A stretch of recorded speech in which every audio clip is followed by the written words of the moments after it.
know the Gadites said that if a scorpion asks you to ride on their back and says they're not going to bite you, in the middle of a water where the scorpion will drown, the scorpion will still bite you. His reason is he's a scorpion. He can't help himself. America is going to use nuclear weapons. It's going to happen. They can't help themselves. They have to do it. Here's the good news. That nuclear war ends the wars between the Sureños and Norteños. It ends the wars between the vice lords and the gangster disciples and the black disciples. It ends the war between West Philly and North Philly. It ends the wars between this South Side gang and this guy gang and this blood and this Crip. It ends the war in your house with you fighting with your husband. It ends the war in your neighborhood with you fighting with the people that you lay in the bed with. It ends that war. We now will all have peace because of nuclear war. Everyone understands. Mirage. Salaki, General. Go ahead, warrior. Shalom, General. It's wild, General. Good to hear from you. What can I do for you? Colonel Khan, sir, if I could, so I have three scriptures, if I could, General. Please. This is the book of Exodus, chapter 2, verse 23. And it came to pass in the process of time that the king of Egypt died, and the children of Israel sighed by reason of bondage. And they cried, and their cry came up unto the power by reason of the bondage. Verse 24. And the power heard their groaning, and the power remembered his covenant with Abraham, Isaac, and with Jacob. Verse 25. And the power looked upon the children of Israel, and the power had respect unto them. Salaki, sir. Give him a hand. That's a hell of a precept. I'm sorry, go ahead, Mara. Give Honduras a hand. Honduras, are you there? Can Honduras hear me? You got it, Honduras. You want to say something, let me know. Como te puedo ayudar? Also, too, in the zone, they got a question. Just unmute when y'all ready. Be respectful to the general, but unmute whenever y'all got a question. I appreciate you, boy. Let me keep going, all right? Where was I at next? Am I missing something? We had just ended off with Hiroshima and Nagasaki. Okay, solid. You know about all of that. That's proof that they're going to use their weapons. They used them back then. They used them in World War II. They are absolutely going to use nuclear weapons in World War III. Did I go over Isaiah 54 and 16? Are we done or we have more? Go ahead. And bringing forth an instrument for his work, and I have created the waster to destroy. Meaning the Most High God is the one that created the blacksmith that makes the weapons. The Most High God is the one that created the man that made nuclear weapons. He wants it to happen. He wants nuclear weapons to be used because the Most High God wants you to live. And you will not survive without this war. You cannot survive. All right, keep going. Verse 17, no weapon that is formed against thee shall prosper. This is why Christ said you shouldn't worry. Come on, man. You don't have to be all scared of World War III. You praying for it and praying for peace in the Middle East, praying for the Palestinians, praying for the hostages to come home like some you know what. You don't need to do that. Why? Because you are not going to get harmed in World War III. You're not going to get harmed. Your clothes won't smell like smoke in World War III. You're going to be fine. There's no reason for you to worry about it at all. But your enemy is going to be wiped out. There'll be no more remaining of the house of Esau. Your enemy is going to be gone. All of the people that came together and unified in your destruction will all be wiped out with one stroke. All of them. And I know that one people can be unalive and another people survive. I know that because I'm black and Hispanic. And I know that my people can die while other people thrive and live and get rich. So why is it so crazy to think that World War III can happen, nuclear war can happen, and my people can live? and some other people can cry. That's going to happen. You won't be harmed at all by World War III, but your enemy absolutely will finally be removed out of the way. Keep going. And every tongue that shall rise against thee in judgment, thou shalt condemn. And every tongue that opens their stupid mouth to come up against us will condemn them, which is what you see us doing right now. That's why it's important what you brothers are doing out in the street, man. Out on the internet, out on TikTok and Instagram, and on every other thing else that you out there speaking on. It's important that you condemn the people that speak against World War III, that say that it should not happen, that say that it's a bad thing. It's a great thing. It's an outstanding thing, because blacks and Hispanics who obey the will of God will not be harmed. It's a good thing. Continue. This is the heritage of the servants of the Lord, and their righteousness is of me, saith the Lord. You get that, the water. Give me Zephaniah 3:8. Well, you know what I need? Oh, give me this day shall not come to pass. Where is that at? This day shall not come to pass. That's what you need. That's what you need to get your stupid head right about World War III. To get your mind together about World War III. That's what you'll do after tonight. You'll leave here tonight with your stupid head screwed on straight about World War III. You won't be all scared about it, worried about it, praying that somehow they come together and get along. You won't do any of that nonsense. You'll be encouraged and you will be gleeful when you hear about war in the Middle East, because war in the Middle East is the beginning of World War III. Everybody understands. You have that yet for me? I can give it to you. If you need it, let me know. I know where it is. It might be these things shall not come to pass. And then give me the four horsemen of the apocalypse in Zephaniah 1 and then Zephaniah 6, all right? Book of 2 Thessalonians chapter 2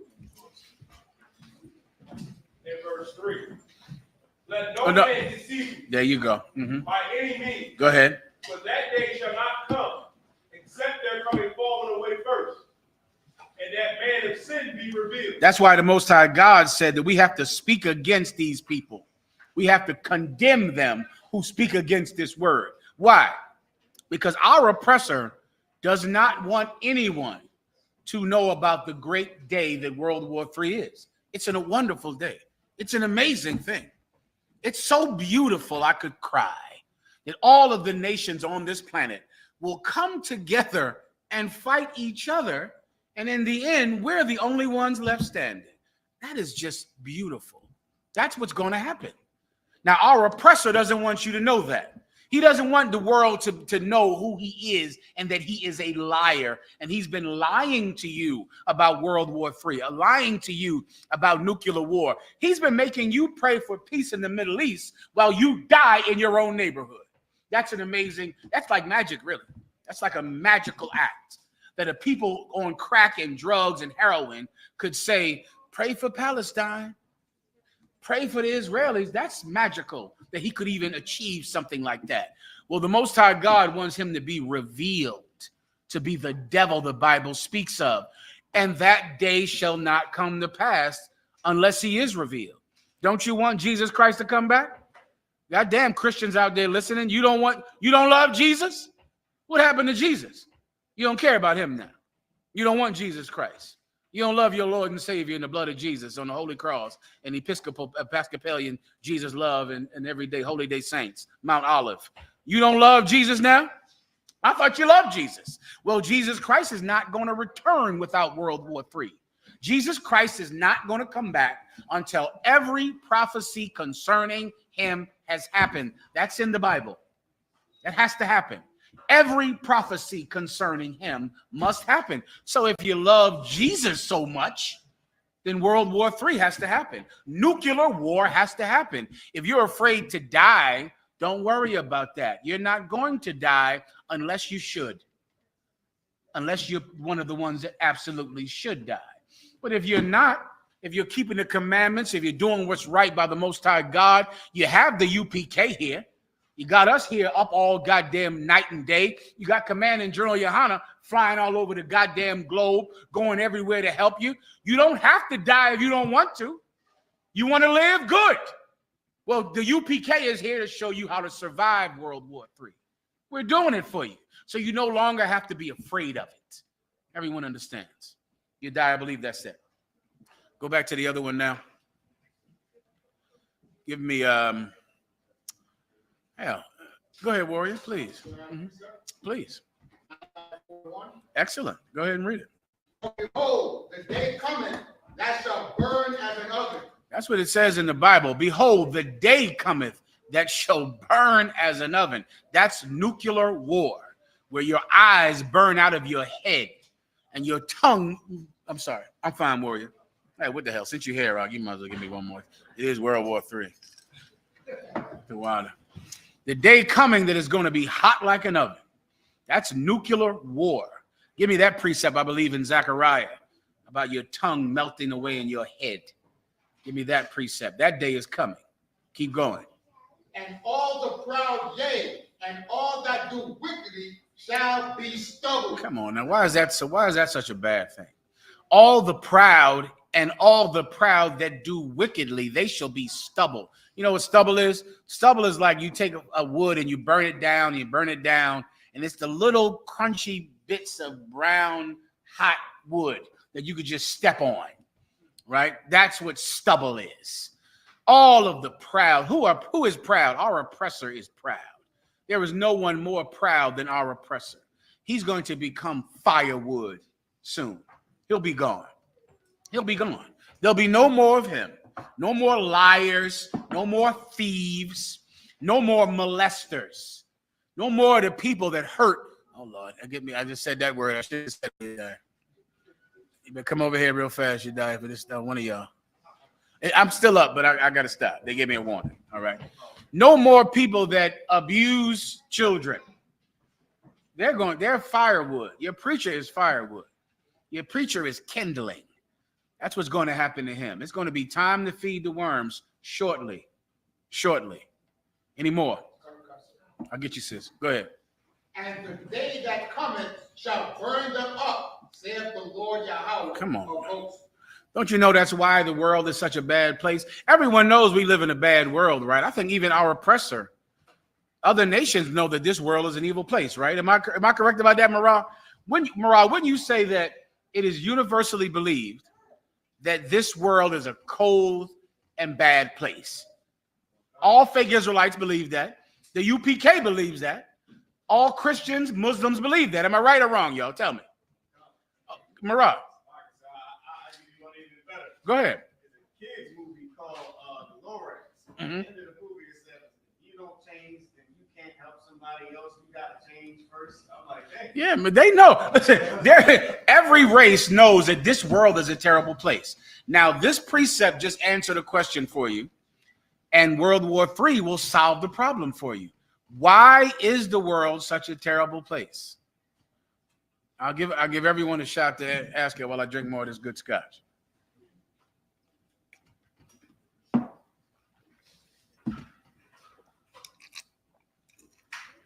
But this is what you have to remember. The answer will be in the precepts we discussed. You want to think that. Why is the world such a terrible place? Whoever wants to give it a shot, please, officer. You're walking down the street of it. When the wicked beareth rule the people. That's in the Bible. Oh, never mind. Let me give you a more succinct way to say it. The world is an evil place because of evil people. That's it. That's why things are terrible here. That's why you worry about your children when they go to school. Because you know the minute they're out your sight, some evil person could abuse your child. That's why you worry every day. When your wife goes somewhere, you worry about her. What's going to happen to her? You're worried that when you go in your door, you're worried about criminals breaking in your home. You're worried about the police hurting you too, which is ridiculous that would be your concern. You got to worry all the same time that criminals might harm you, harm your wife, steal your car, and then the police who are supposed to stop criminals, they also might kill you. This world is an evil place because of evil people. Here's the good news. World War III is going to take care of all of the evil people. They're all gone. Barakatah Yahweh Yahushua, all of them will be gone. It's so beautiful. It's so beautiful. Every oppressor will be unalived. Every black or Hispanic who would hurt your children, hurt your wife, hurt your nation, they'll be gone too. So now the world becomes a beautiful place because all of the ugly people are gone. That's why we need World War III. That's why we need this nuclear war, because all of them are firewood. Sister, you want to say something? Please. Mm-hmm. Please. But Isaiah 26 and 20 always gave me comfort. I hear that. I wanted to know if I was right in that thinking. You absolutely are, but we'll break it down nonetheless. Give her a hand. Well said. Someone read it for the sister. Isaiah 28 and 29. I'm sorry, Isaiah 26 and 20. Isaiah 26 and 20. The water.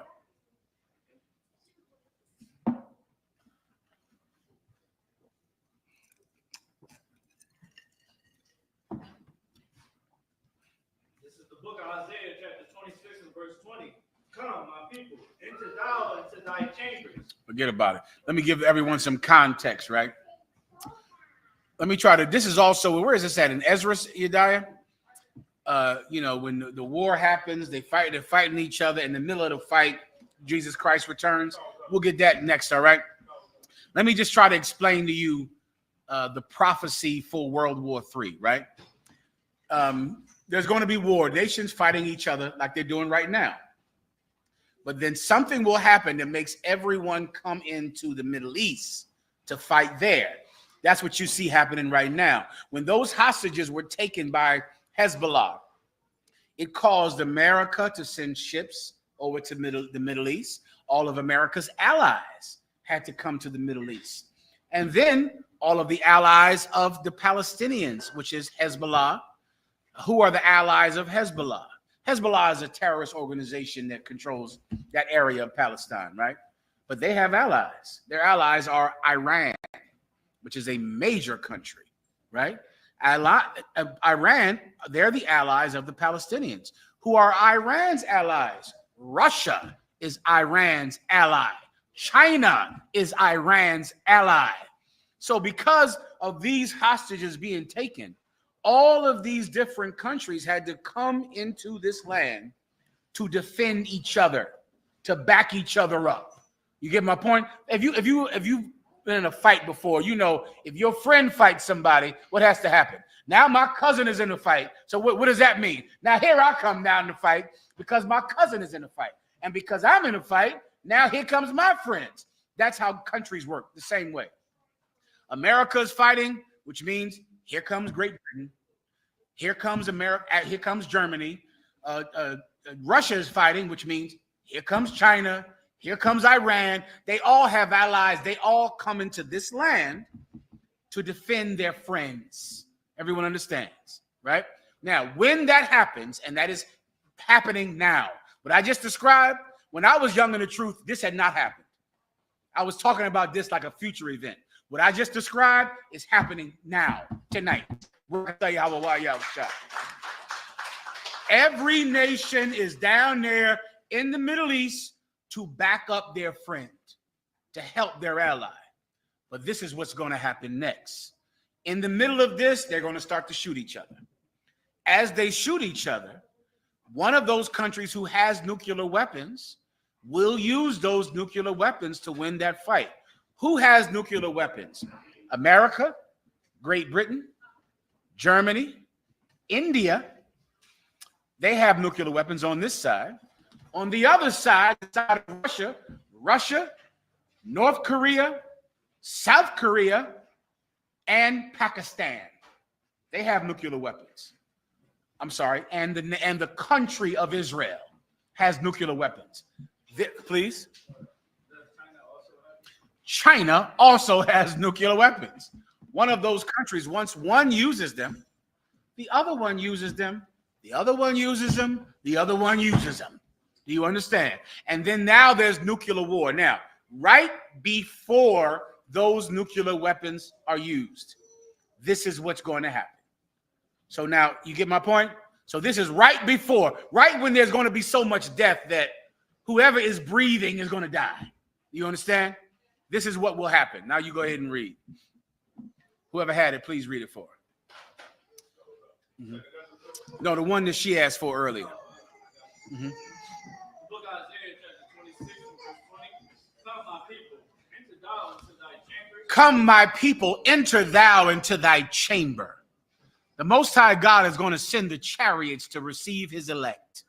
The people who have worked hard to survive the coming death. Don't you understand, man? So many times I follow Commander General Yahanna, and I wonder, where is your sense of self-preservation? You don't have any of that? You don't have just a sense of, well, I have to do this to survive.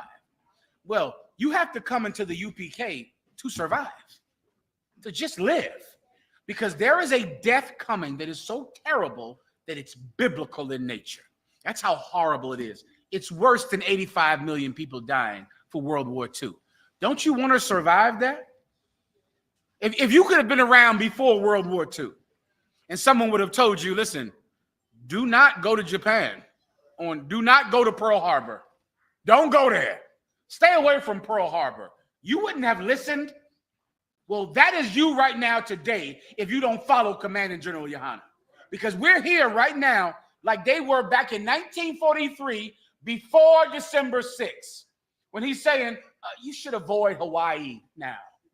You should avoid this place. You should stay away from there. You should live a life that provides protection from what's going to happen in Hawaii.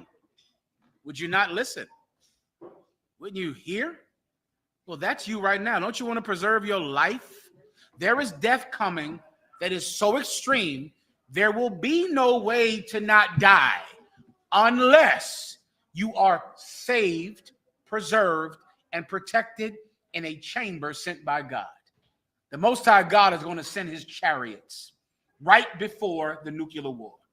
His chariots are coming. That's when you're going to hear the trumpets roar, and the angels of God will be here to protect you.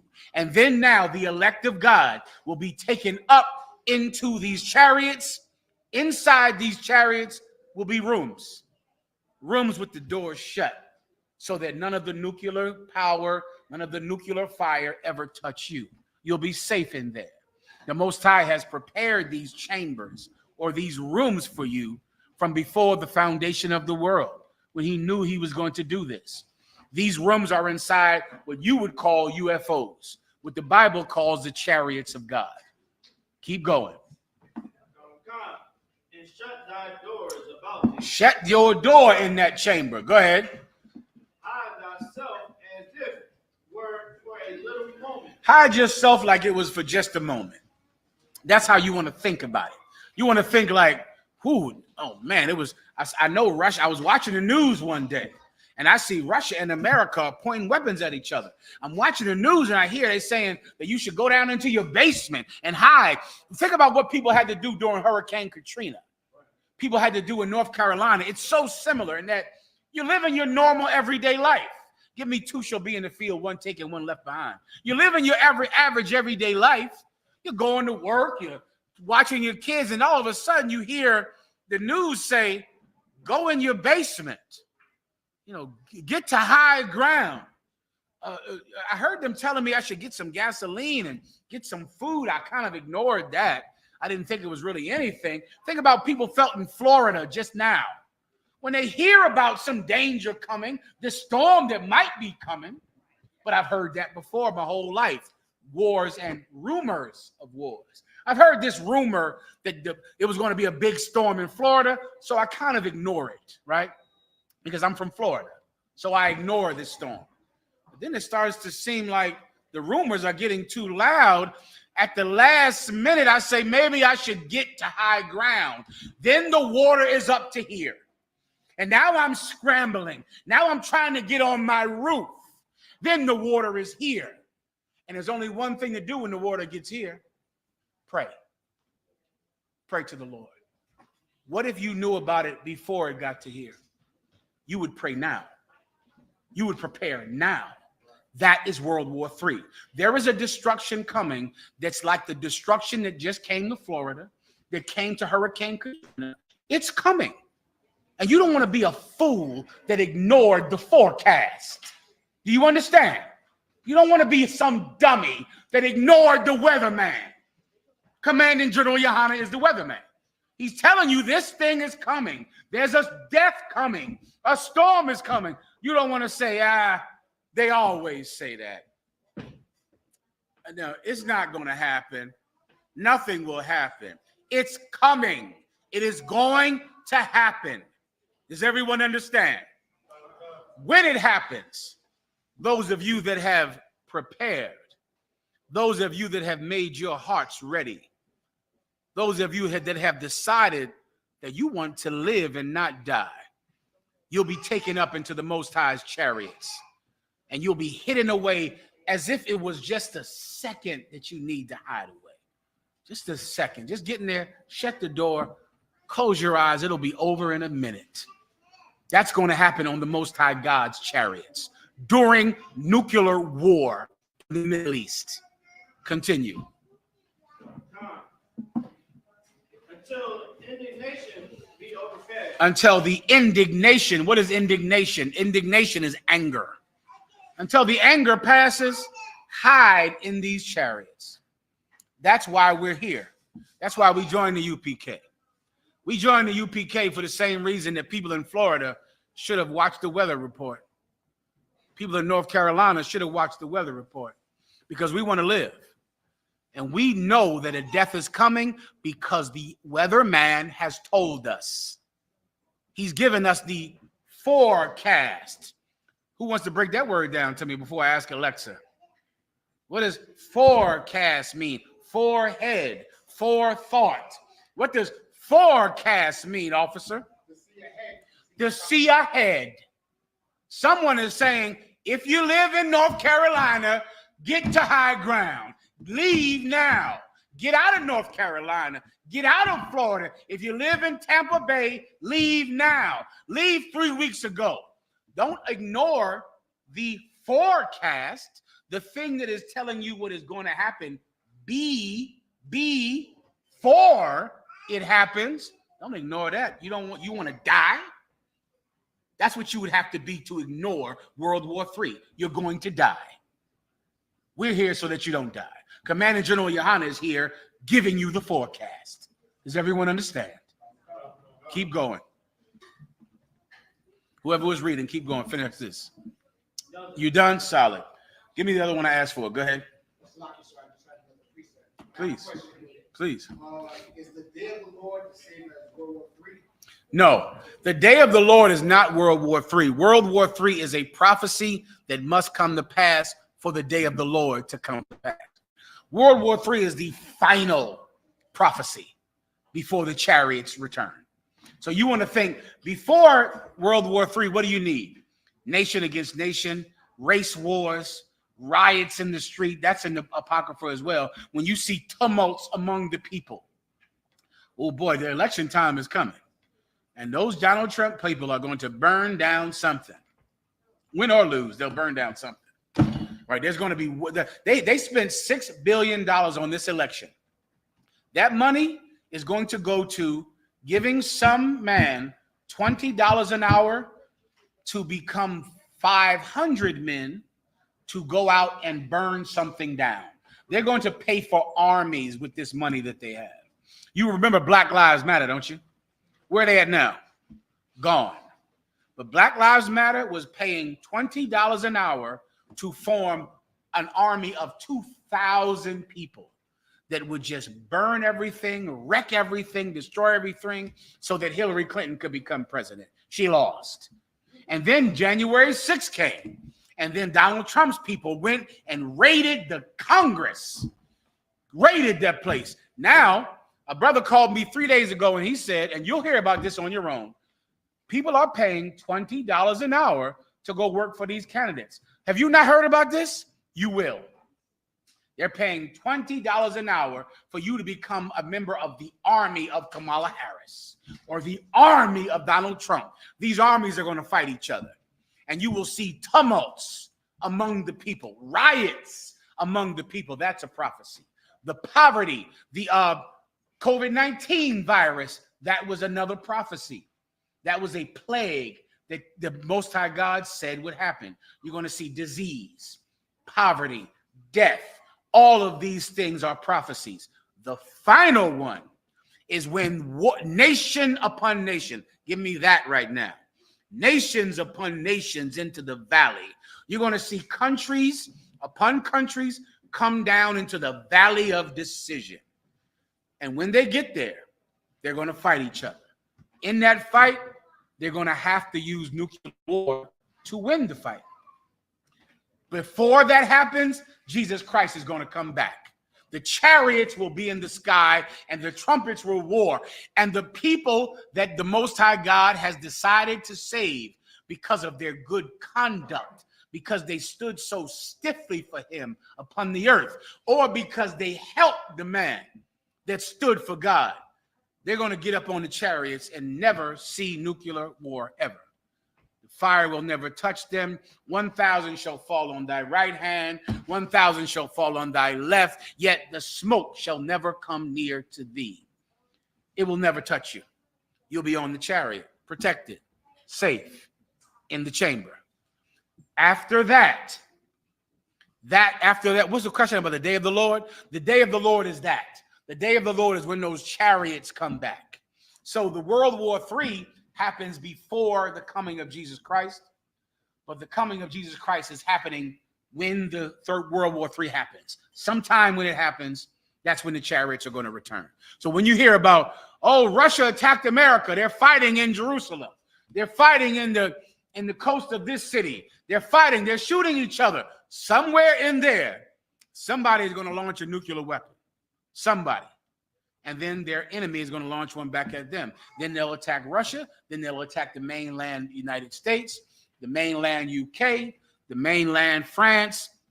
Somewhere in there, you're going to hear trumpets roar. And that's the coming of Christ. That's the day of the Lord, is when Christ returns. You understand? Marab. Sorry, so we had a question from headquarters. Mm-hmm. From Alton Hazaha. He said, what scripture best says we get peace when the nations go to war? Oh, there's so many of those, and they're good ones too. Bear with me 1 second. The tip of my tongue. We get peace when the nations go to war. Let me think about it for 1 second, Ak. I'll give it to you. Let me try to get these precepts that General Hazayan gave me real fast, but it's the perfect one is right on the tip of my tongue. Let me just think of the perfect one for 1 second, all right? Stand by, I'll give it to you, all right? Ooh, it's right there. It's coming. Stand by, brother, all right? Headquarters, all right? Let me wrap up these precepts the Haas gave me, all right? If I may add one. Go ahead, warrior. I got that precept you had asked for in 2nd Esdras. Go ahead, please. It's the book of 2nd Esdras, chapter 13, verse 29. Behold, the days come when the Most High will begin to deliver them that are upon the earth. Mm-hmm. Verse 30. And he shall come to the astonishment of them that dwell the earth. That's an excellent precept. Stand by. The days are coming when the Most High shall deliver them that dwell upon the earth. Here, that's us. We live on this earth. We're here on this ground, suffering on this ground every day. No one cares about you. No one wants to fight a war for you. No one gives a damn about you at all. Our oppressor fought the Civil War and then made you a double slave in the North at the end of the Civil War. If you're living in New York, Philadelphia, and Chicago, they went to war so that you could live in North Philly, so that you could be right there. So you could live in Washington, D.C., so you could live in Detroit, so you could live in Chicago. They fought a war over that. That's why they went to war, so that you could stop being the slave in the South and begin to be the slave in the North. No one cares about you but the Lord our God. He cares about you because he cared about your forefathers, Abraham, Isaac, and Jacob. And the Most High God is going to do what? Read that again. Verse 30. And he shall come to the astonishment of them that dwell on the earth. And we're going to be astonished. What does the word astonished mean? Amazed, shocked. Like our salvation that's coming is shocking. What did you think you'd be saved by? Kamala Harris? That's what you thought, right? I know you thought Barack Obama was going to save you. Don't lie, because I saw you. I know you thought that. I know. I saw you crying. I saw you. I was in the truth. You were in the world, and I saw you crying. I saw you say Barack Obama became president. You just knew he was going to get rid of your credit card debt, didn't you? You thought he was going to end your student loans, didn't you? You thought he was going to get rid of your credit card. You thought rent was going to be free, didn't you? When Barack Obama became president. You died. Tell the truth on yourself. You thought, right. You thought you was getting reparations. I saw you. Oh my God. You just knew the kingdom had come when Barack Obama became president. It didn't. Right? It didn't. Think about the slaves that when the North won the Civil War on Juneteenth, they celebrated today. They thought it was, the kingdom was here. They thought everything would be different. Then they moved to Chicago after the Civil War. They moved to Brooklyn and New York and Harlem at the end of the Civil War. They moved to North Philly, Detroit at the end of the Civil War.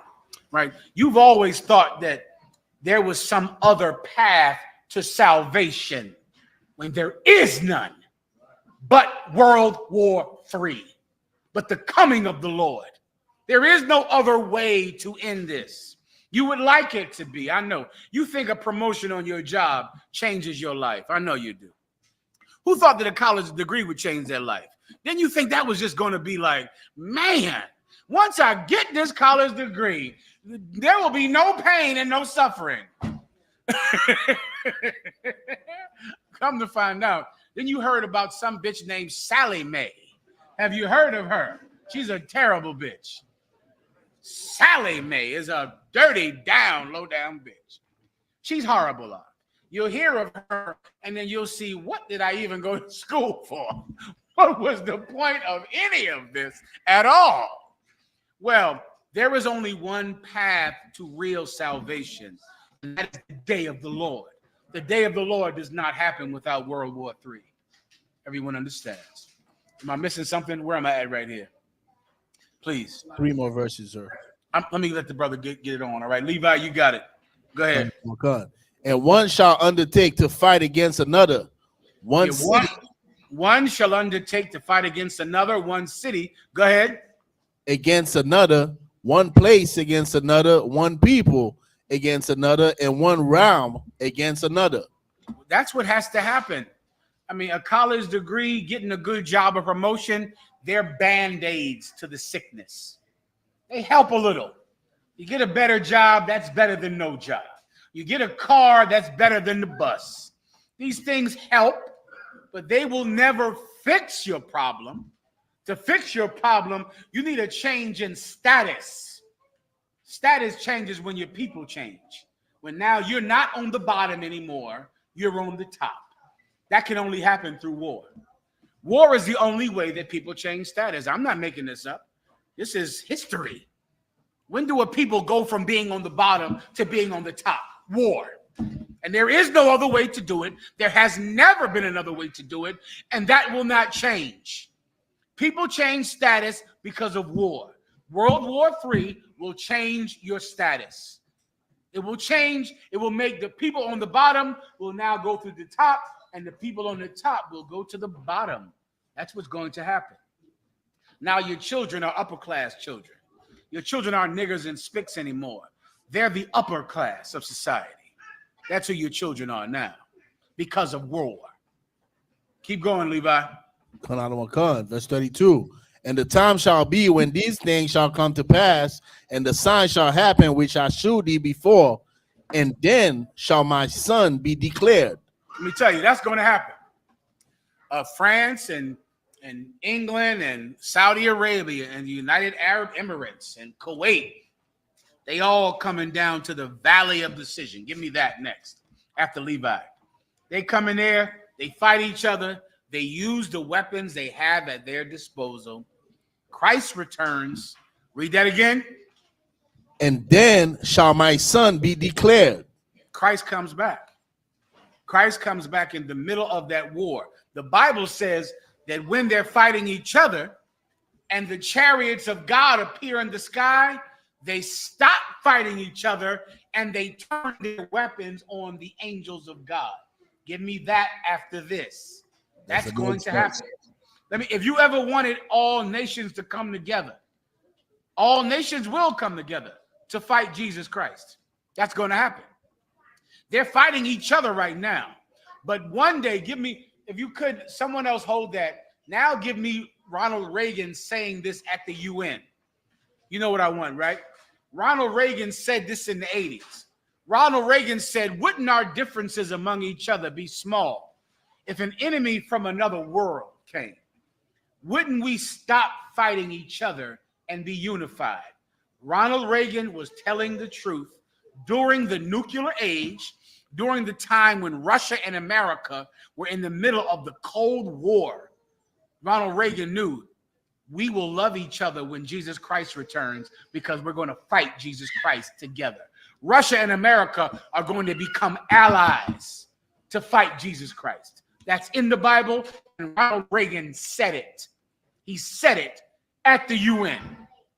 They're going to be fighting each other. The chariots come back, take up God's elect, put them in their chambers, and the Russians and the Americans say, we have to stop fighting each other. We have to start fighting him. And they become allies. And they're going to turn their weapons on the angels of God. And then they're going to fire their nuclear weapons on the angels of God. That battle will last about how long? An hour. That's about a 1 hour long fight. Then the worms get to eat that day. The worms get fat that day. Everybody understands. I'll break it down for you right now.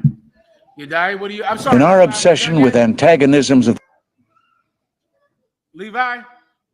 That was the next verse the moment. Mentioned. We often Okay. Did I just say that, or do you need more? What time do I end the class, you die? What's the usual? What's time? Find out. See what Commander Yahanna wants me in the class. All right. If he's available, he might not be. Go ahead. All right, go ahead and play it.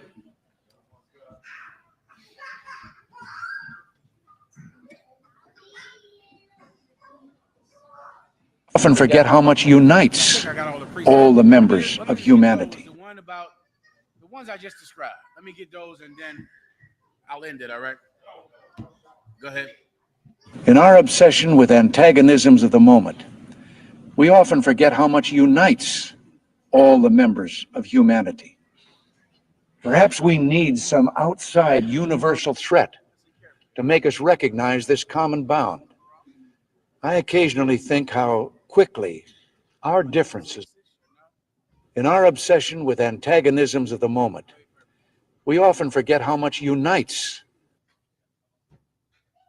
Someone read the precept while we're waiting. Mirage, just start playing it. I'll stop when you read it. Go ahead, Art. Yes. You got a mic? Do you need a microphone? You die? You good to go? Go ahead. Joel 3:14. Multitudes in the valley of decision. What does 13 say? Put ye in the sickle, for the harvest is white. That's an old school Commander General Yahanna precept. He used to always say that. Put ye in the sickle, for the harvest is white, is ripe. The sickle is that thing like that thing. What's that big old thing that you see the angel of death in the cartoons? That big old say again? A sickle, right? You swiping it and swiping it. Say again. Give him a hand. The Grim Reaper. That's that thing the Grim Reaper has. Well, that thing is what they use to cut down grass to turn grass into hay. It's a sickle. And in our obsession with antagonisms of the moment, put ye in the sickle, for the harvest is ripe. Meaning it's time to kill the grass. It's time to kill the wheat. It's time. The wheat is fat and plump, and it's time to kill it. It's a metaphor for war. It's time for war. Continue. Oh, get you down, come get you down, meaning he's cutting down the wheat. So the press is full. And We this often right forget here, how much the press is unites for, all the members thing of you make wheat humanity. out of, Perhaps we wine need out of. some outside universal threat. I believe, all right? You cut down the vines so that you can press the grapes into juice to make wine. Keep going. Overflow. The fat is talking about the guts of grapes. When you press the grape down and those guts come out, and the guts are overflowing the pulp of the grape, so that you can get all that grape juice to make wine. All of this is a metaphor for blood and for war. Keep going. For their wickedness is great. Their what? Their wickedness is great. How evil does this world have to get before you pray for war? How much more do you want to take? COVID wasn't enough for you. Crack wasn't enough. Heroin wasn't enough. Child abuse wasn't enough. The public schools you had to go to. Welfare, poverty, the projects. How much until you say it's enough, it's grown enough, it's time to cut it down? You have to pray for war. The wickedness is just too much. Keep going. Multitudes. Listen carefully. Multitudes. Multitude is like multiplication. Many. Go ahead. In the valley of decision. Many in the valley of decision. A valley is like, imagine two mountains right here. And a valley is the land in between two mountains. Right? What is that valley? The valley of decision is Israel. Israel, the land of Israel. That's the valley of decision. Multitudes, many countries come into this valley. Come into this valley. In our obsession with antagonism, The Fertile Crescent or Mesopotamia, all of that is Israel. It's that flat land that is fertile, the land fed by those four rivers, the land of Israel. Multitudes, many countries come into the valley of what? Decision. Why is it called the valley of decision? Because in that land is where the next ruler of the planet Earth will be decided. In the valley of decision. Barakatah Yahweh Yahushua. That's where it's decided. Or you can just, fight off the next epidemic of crack or heroin or child abuse. If you like things the way they are, keep doing it. I'm not stopping you. That's up to you. Me, myself, I prefer a new king, a new ruler. Come on now.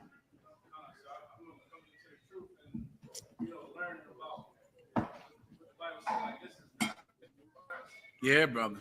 It's tough for me for a long time because, it helped me be able to understand the psychological point behind all of it. Yeah. So, like when you mentioned college, Yeah.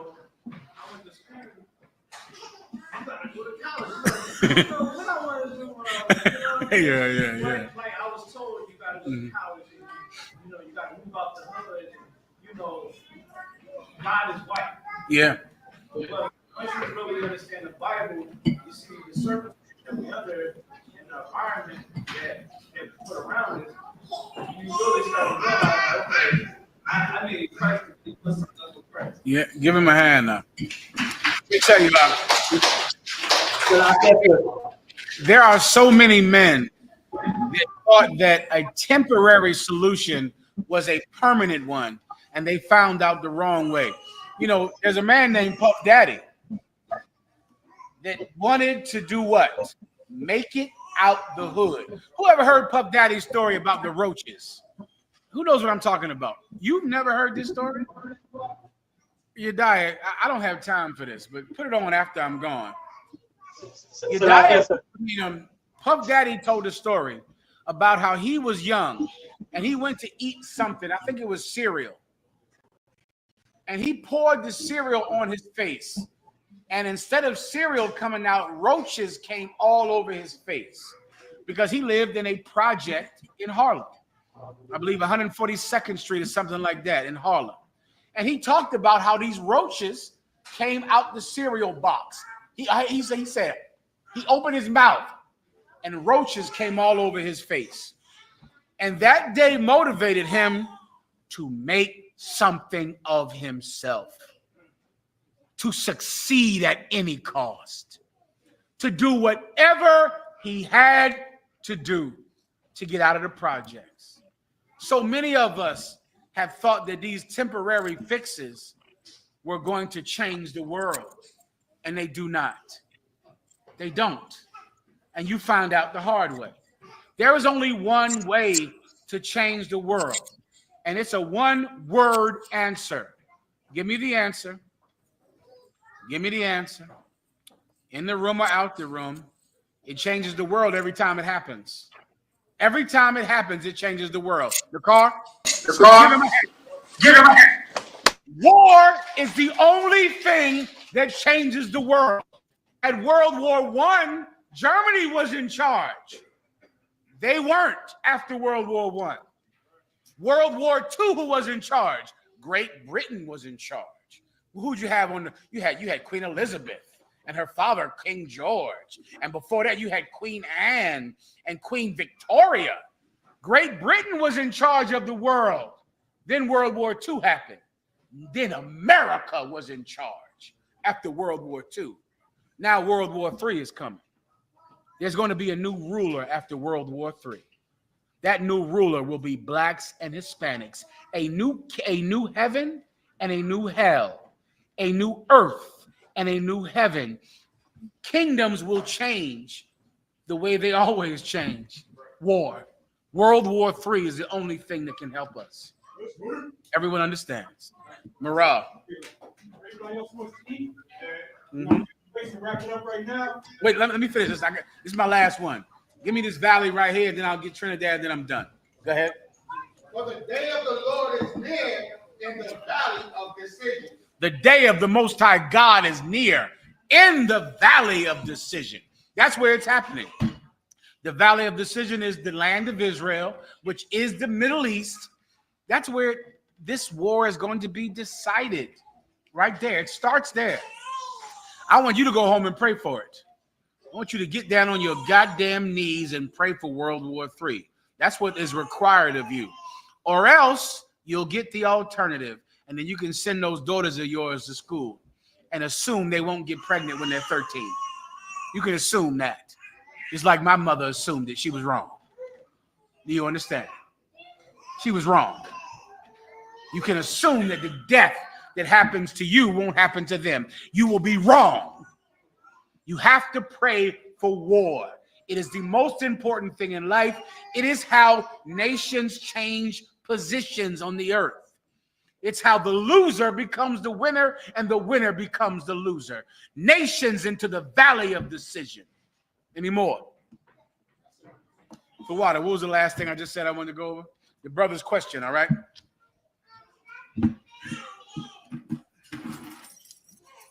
Trinidad, you got it.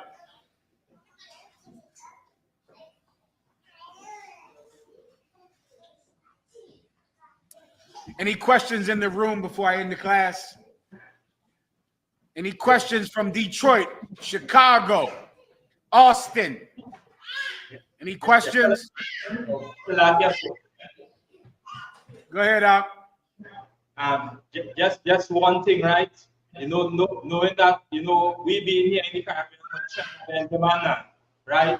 We always look to our bigger brother, and Judah being in America, help us in this aspect that without this, the knowledge of the truth, passing down, we wouldn't be able to really have what we have right now, right? And it's so important, wherever, like, where you're bringing out, the nation should be very, let me say, thankful for what Commander General Yahanna has done.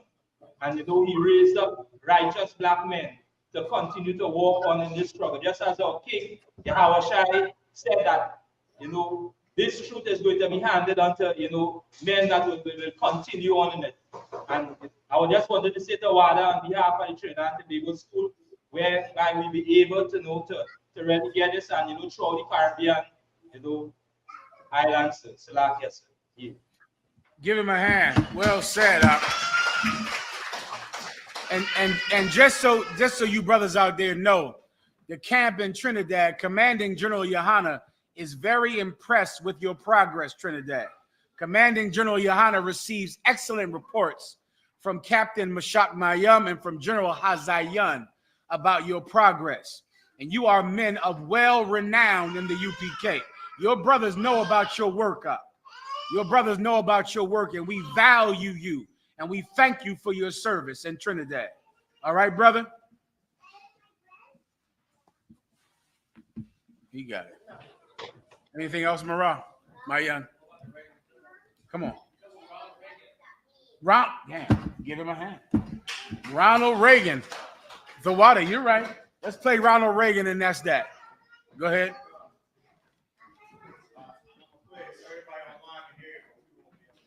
No problem. Okay. Wait, we can't hear it, but they'll hear it online. Okay. Do you think? Go ahead. In our obsession with antagonisms of the moment, It's about a minute long. we often forget how much unites all the members of humanity. Perhaps we need some outside universal threat to make us recognize this common bound.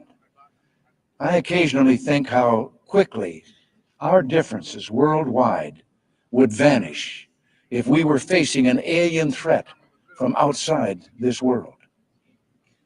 And yet, I ask you, is not an alien force already among us? What could be more alien to the universal aspirations of our peoples than war and the threat of war? After that, we'll play it for everyone in here, and then that's that, all right?